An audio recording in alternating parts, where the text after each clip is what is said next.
সাকিব ভাই এসেছেন, দলের সাথে যোগদান করেছেন এবং প্রিপারেশন তো অবশ্যই উনি একটা ম্যাচ খেলে আসলেন, কাউন্টিতে অবশ্যই প্রিপারেশন ভালো। এখানে আজকে প্র্যাকটিস করবেন।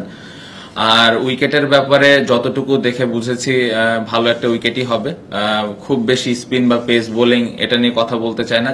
কালকে যত তাড়াতাড়ি সম্ভব আমরা উইকেটটা অ্যাডাপ্ট করার চেষ্টা করব, কারণ স্পিন এবং পেস দুই দিক থেকে আমার মনে হয় আমাদের টিমটা ব্যালেন্স আছে। সো খুব বেশি একটা এটা নিয়ে চিন্তার কারণ হবে না। না, অবশ্যই খুবই ইম্পর্টেন্ট এবং আমি মনে করি যে প্রত্যেকটা প্লেয়ারই এটা নিয়ে অ্যানালাইসিস করে।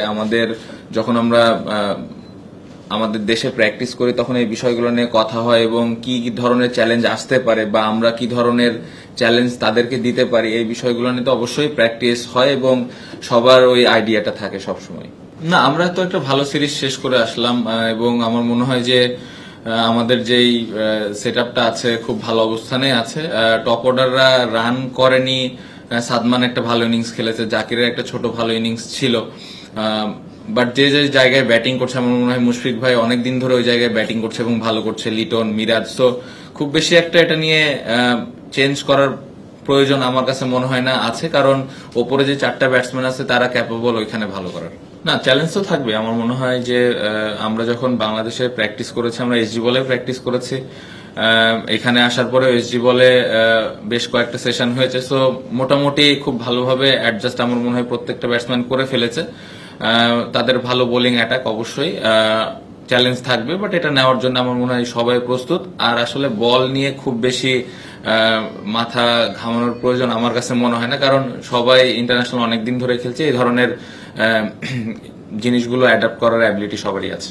অবশ্যই আপনি যেটা বললেন যে এটা সব থেকে আমার মনে হয় যে কঠিন একটা প্রতিপক্ষ, এটা আমরা সবাই এগ্রি করি, বাট আসলে প্রতিপক্ষকে নিয়ে খুব বেশি চিন্তা না করে নিজেদেরকে নিয়ে চিন্তা করাটা ইম্পর্টেন্ট। আমাদের কি স্ট্রেংথ আছে, কারণ আমি বিশ্বাস করি আমাদের টিমের ওই অ্যাবিলিটি আছে এখানে ভালো ক্রিকেট খেলা। সো ইম্পর্টেন্ট 5 দিনের একটা ম্যাচ হয়, 5টা দিন আমরা কিভাবে ভালো ক্রিকেট খেলতে পারি। লক্ষ্য তো একটাই থাকে যে আমরা প্রত্যেকটা ম্যাচ জিতবো। প্রত্যেকটা টিমেরই, ইন্টারন্যাশনাল টিমেরই লক্ষ্য থাকে যে তারা ম্যাচ জিতার জন্য খেলে। সো আমাদের ওই সেম লক্ষ্যটাই আছে যে আমরা ম্যাচ জিতার জন্য খেলবো।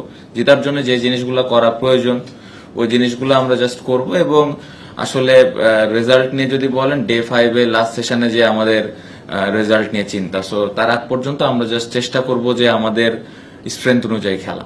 এ ধরনের সিরিজ তো অবশ্যই যদি ভালো করতে পারি আমার মনে হয় প্রত্যেকটা টিমই হয়তো আমাদের সাথে আরো বেশি বেশি ম্যাচ খেলতে চাইবে। সো এটা একটা অবশ্যই অনেক বড় অপরচুনিটি যে এখানে আমরা কত ভালো ক্রিকেট খেলতে পারি। এবং আমি আশা করব যে বাংলাদেশ ক্রিকেট টিম যেভাবে টেস্ট ক্রিকেট খেলছে এখন, আমার মনে হয় সবগুলা টিম আমাদের সাথে খেলার জন্য আগ্রহী হবে। চাপ মনে হয় না, এনজয় করি আমরা সবাই, এই চ্যালেঞ্জগুলো এনজয় করি এবং এরকম অপোনেন্টের সাথে অবশ্যই একটা ভালো লাগা তো কাজ করে। ভালো খেললে নিজের জন্য ভালো লাগে, টিম ভালো করলে অবশ্যই একটা দেশের জন্যও ভালো। সো বাড়তি কোনো চাপ মনে হয় না, পুরো আমার মনে হয় প্রত্যেকটা প্লেয়ার এই বিষয়টা অনেক এনজয় করে।